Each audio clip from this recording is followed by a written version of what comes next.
भगवानों की photos use करके। जैसे ये है पाकिस्तान पीपल्स पार्टी के एक पॉलिटिशियन जिनको भगवान कृष्ण के रूप में दिखाया जा रहा है। तो हिंदू भगवान क्यों यूज करे जा रहे हैं मीम फोटोज बनाने के लिए, ताकि पाकिस्तानी पॉलिटिशियन ओ भाई कितना मजा गया भाई।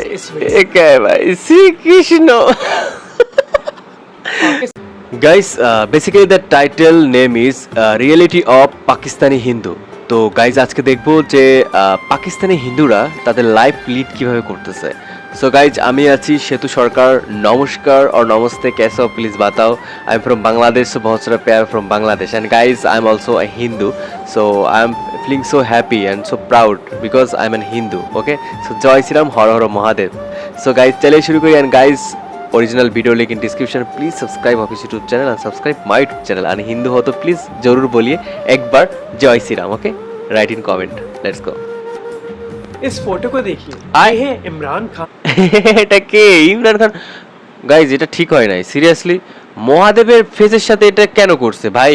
What the hell, what is this man? তোর it's a joke man.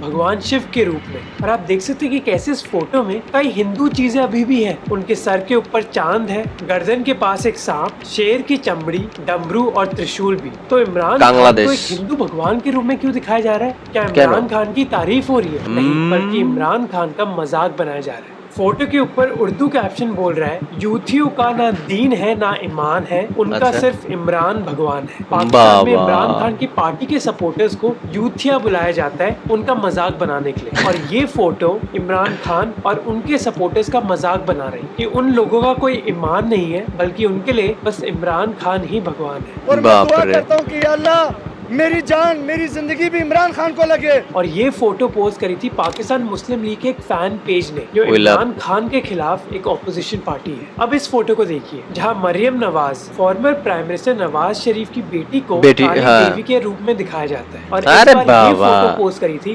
Imran Khan के पार्टी मेंबर ने। फोटो के ऊपर एक हैशटैग था जिसको बुलाया गया कंपेयर मैन। भाई महादेव কালিমার সঙ্গে কম্পেয়ার করে, what is this man?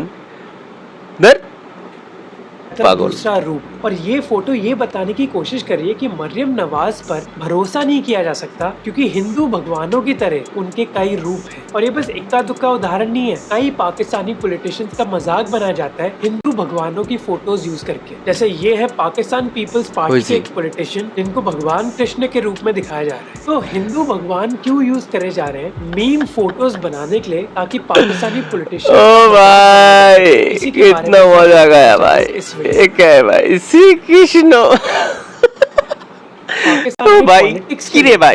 Photos use करना कोई नई चीज नहीं है। ये इलेक्शन पोस्टर है जो 1970s में निकला था, जहाँ हम देख सकते हैं कि जुल्फिकार अली भुट्टो एक सफेद घोड़े पर सवार है, जो उर्दू में जो टेक्स्ट लिखा गया है वो बताता है कि कैसे जुल्फिकार अली भुट्टो इस्लाम के एक सिपाही है। ऐसी फोटोज हमने इमरान खान के दौर में भी देखी। और ये पोस्टर बस पिछले साल का है, इमरान खान को मोजेस की तरह दिखाया जाता है, जो जुडाइज्म, क्रिश्चियनिटी और इस्लाम के रिलीजन में बहुत महत्वपूर्ण है।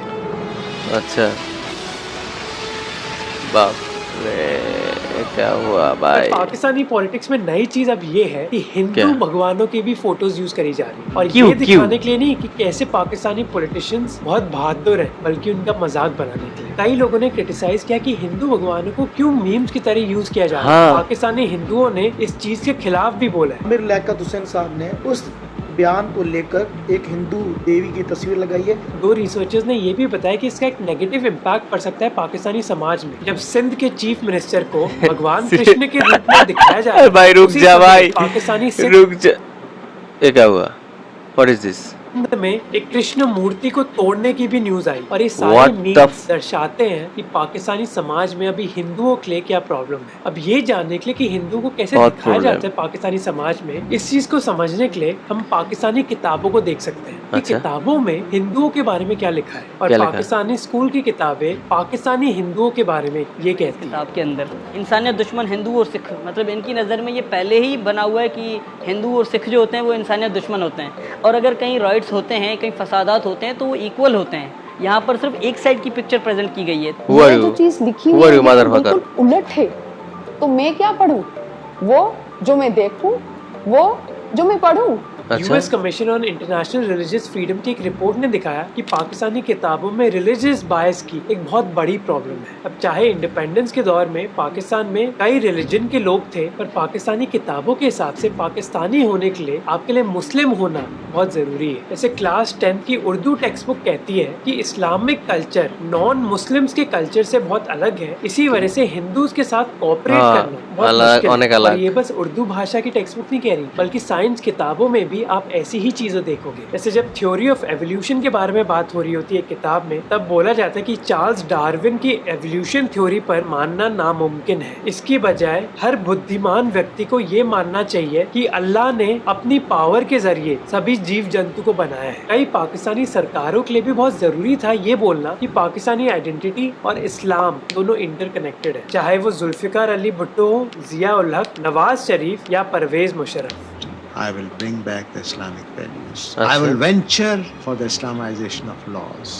यूएस स्टडी ने दिखाया कि पाकिस्तान इतिहास दिखाता है जहाँ एक नेशनल इस्लामिक आइडेंटिटी को प्रमोट किया जा रहा है। इसका मतलब है कि अगर आप पाकिस्तानी हो और आप मुस्लिम नहीं हो तो आपके लिए बहुत मुश्किल हो जाता है ये समझना कि आपकी आइडेंटिटी का नेशनल आइडेंटिटी से क्या लिंक है। और इसी तरह कई किताबें हिंदूज के बारे में भी गलत फहमी फैलाती है। जैसे ये किताब दिखाती है कि कैसे हिंदूज विधवाओं को या फिर गरीबों को ढंग से रखते नहीं। पेज नंबर 33 पे ये लिखा हुआ है, इंसानियत दुश्मन हिंदुओं और सिखों ने हजारों बल्कि लाखों औरतों, बच्चों, बूढ़ों और जवानों की इंतहाई बेदर्दगी और संगदिली से कत्ल किया और बेआबरू किया। मतलब ये क्या बताने की कोशिश कर रहे हैं इस किताब के अंदर? हिंदुओं को विलन की तरह दिखाया जाता है। स्टार डाइजेस्ट एक ऐसी ही पाकिस्तानी मैगजीन है जो हॉरर स्टोरीज पब्लिश करती है, और ये फोटो उन्होंने यूज करी थी एक विलन को दिखाने के लिए। जैसे 2015 में मैगजीन ने एक कहानी पब्लिश करी जहाँ उन्होंने बताया कि कैसे भूत की दुनिया में एक बहुत बुरी वॉर चल रही थी, जहाँ मुस्लिम भूत हिंदू भूत के खिलाफ लड़ रहे थे, और सडनली एक ऐसा राक्षस आया जिसकी 3 आंखें थी और गर्दन के पास एक, जो बेसिकली बताने की कोशिश करी थी कि कैसे हिंदूज एक विलन है। अब ऐसा क्यों हो रहा है, इस चीज को समझने के लिए हमें पाकिस्तान का इतिहास समझना है, पाकिस्तान की राजनीति में क्या चल रहा था। तो हम सब जानते हैं कि मोहम्मद अली जिन्ना की डिमांड थी कि पाकिस्तान इंडियन मुस्लिम्स के लिए एक नया देश बने, पर मोहम्मद अली जिन्ना ने ये कहा था कि पाकिस्तान सेक्युलर होगा, डेमोक्रेटिक होगा और उनकी सोसाइटी इक्वल होगी। तो अगर मोहम्मद अली जिन्ना ये सब चाहते थे तो आज पाकिस्तान में ऐसी पाकिस्तान का पहला प्रेसिडेंट बनने से कुछ दिन पहले मोहम्मद अली जिन्ना ने ये स्पीच दी थी, जहाँ उन्होंने कहा कि हर पाकिस्तानी मंदिर जा सकता है, मस्जिद जा सकता है, या फिर कहीं और अगर आप भगवान के पास जाना चाहते हो पाकिस्तान में, आप चाहे किसी रिलीजन के हो, पाकिस्तानी सरकार का उस चीज से कुछ लेना देना नहीं है। इस स्पीच के करीब 1 साल बाद मोहम्मद अली जिन्ना की मृत्यु हो गई। अब ये कहना मुश्किल है कि क्या मोहम्मद अली जिन्ना एक्चुअली सेक्युलरिज्म की तरफ कमिटेड थे, क्योंकि उन्होंने एक नया देश बनाया जिसको इस्लामिक रिपब्लिक कहा गया। पर इंटरेस्टिंग बात यह है कि पाकिस्तानी सरकारों ने मोहम्मद अली जिन्ना की इस ऑडियो स्पीच की रिकॉर्डिंग्स डिलीट कर दी, क्योंकि ये रिकॉर्डिंग्स कई पाकिस्तानी सरकारों की पॉलिटिक्स के लिए अच्छी नहीं थी। पर एक पॉलिटिकल लीडर जिसने सबसे ज्यादा अटैक किया पाकिस्तान के सेक्युलरिज्म को, वो थे जिया उल हक। जिया उल हक एक रेडिकल इस्लामिस्ट मिलिट्री डिक्टेटर थे जिन्होंने पाकिस्तान की कमान संभाली 1977। वो पावर में आए थे एक मिलिट्री कू से, और इस कू के बाद उन्होंने पूरे पाकिस्तान पर एक मार्शल लॉ लगा दिया और पिछले प्राइम मिनिस्टर जुल्फिकार अली भुट्टो को फांसी पर चढ़ा दिया। All I will stress on this that justice must be done and nobody is above the law according to my conviction, whether it is Mr. A, That's good. B or General Ziaul Haq. Good. उसके बाद उन्होंने पाकिस्तान की constitution के कई liberal चीजों को delete कर दिया और कई इस्लामिक लॉज इंट्रोड्यूस कर दिए। जिया उल हक बोलने लग गए कि कैसे इस्लाम पाकिस्तान की सभी प्रॉब्लम्स को सॉल्व कर सकता है। कई एक्सपर्ट्स ने दावा किया है कि जुल्फिकार अली भुट्टो एक बहुत पॉपुलर लीडर थे, इसलिए जब जिया उल हक ने उनको फांसी पर चढ़ा दिया, जिया उल हक के लिए पाकिस्तानी लोगों का कॉन्फिडेंस जीतने के लिए तरीका था कि वो इस्लाम यूज करेंगे हर चीज में। जिया उल हक ने कई शरिया लॉज इंट्रोड्यूस करे और लोगों को सजाएं देने के लिए उन्होंने उनके हाथ काटना और पब्लिकली पत्थर फेंकना भी अप्रूव कर दिया। There are these serious punishments like stoning a man to death, chopping off a hand, or the lashes. अब जिया उल हक की तो मौत हो गई, पर पाकिस्तान की इस्लामाइजेशन नहीं रुकी। जैसे बेनजीर भुट्टो जो जिया उल हक के बाद प्राइम मिनिस्टर बनी पाकिस्तान की, उन्होंने भी पाकिस्तान के शरिया कोड को हटाया नहीं। इनफैक्ट पाकिस्तान का फेडरल शरिया कोड अभी भी लागू है और कोड की वेबसाइट कहती है कि पाकिस्तानी कॉन्स्टिट्यूशन के आर्टिकल 227 के हिसाब से सभी लॉज को इस्लाम और प्रॉफिट के सुन्ना से कंप्लाई करना होगा। तो आज अच्छा। भी पाकिस्तान और इस्लाम को सेपरेट नहीं किया जा सकता। इसी वजह से पाकिस्तानी किताबों में भी इस्लामिक आइडेंटिटी पर बहुत ज्यादा इंपॉर्टेंस दी जाती है। पर कई पाकिस्तानी स्कॉलर्स ने ये भी कहा है कि पाकिस्तान की इस्लामाइजेशन जिया उल हक से स्टार्ट नहीं हुई। उनका दावा है कि कई पाकिस्तानी पॉलिटिशियंस को पता था कि इस्लाम को यूज करके ही वो इलेक्शंस जीत पाएंगे। इनफैक्ट मोहम्मद अली जिन्ना की खुद की कई राइटिंग्स ने दिखाया कि कैसे वो पाकिस्तान को एक कंजर्वेटिव इस्लामिक स्टेट बनाना चाहते थे। आयूब खान जो पाकिस्तान के एक मिलिट्री डिक्टेटर थे, वो पाकिस्तानी पब्लिक को ये बताना चाहते थे कि पाकिस्तानी आर्मी ही है जो इस्लाम को बचा पाएगी। 1960 में आयूब खान के अंडर आर्मी के जनरल हेडक्वार्टर ने कहा कि जिहाद की इस्लामिक फिलॉसफी बहुत ही जरूरी है और कोई भी जो देश के लिए जिहाद करेगा वो और दूसरे लोगों के कंपैरिजन से ज्यादा रिस्पेक्टेड हो। अब जब एक रिलीजियस आइडेंटिटी को इतनी ज्यादा इंपॉर्टेंस दी जाती है, तब उसकी वजह से दूसरे माइनॉरिटी ग्रुप्स के खिलाफ डिस्क्रिमिनेशन होता है और यही हुआ है पाकिस्तानी हिंदूज के खिलाफ। গাইজ ভিডিও অনেক বড়, মুদ্রা কথা যেটা সেটা আমি ডিরেক্ট বলি। হিন্দুরা পাকিস্তানে নির্যাতিত হবে, ইটস ভেরি সিম্পল, কারণ Pakistan is a Muslim country.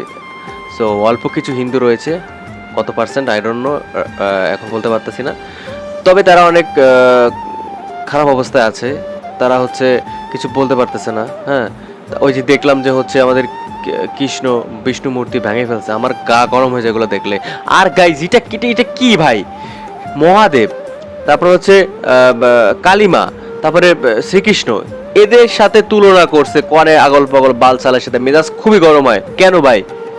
তবে একটা জিনিস ভালো লাগছে, কম্পেয়ার তো করার কোনো যোগ্যতা নখের যোগ্য নাই, কিন্তু তারা যে আমাদের ভাই হিন্দুর সাথে যায় এমন কিছু রিলেটেড তারা যে ভাবছে, মিম করছে, এটাই ভালো লাগছে। কিন্তু কম্পেয়ার করার কিচ্ছু নাই, কার সাথে কার তুলনা করা, বাপের সাথে পোলার তুলনা হয় নাকি পাগল, দূর। তো গাইস অনেক ভালো ছিল ভিডিও, আর প্লিজ ভাই চ্যানেলে যাও, সাবস্ক্রাইব করো, আর অনেক বড় ভিডিও পার্ট করে চাইলে রিয়েকশন দিতে পারি। আর তো দেখা হচ্ছে নতুন কোনো ভিডিওতে। নমস্তে guys and everyone, please say জয় শ্রীরাম, জয় শ্রীকৃষ্ণ, হর হর মহাদেব। সো ভালো থাকো, নমস্কার, লাভ ইউ বস, বাই।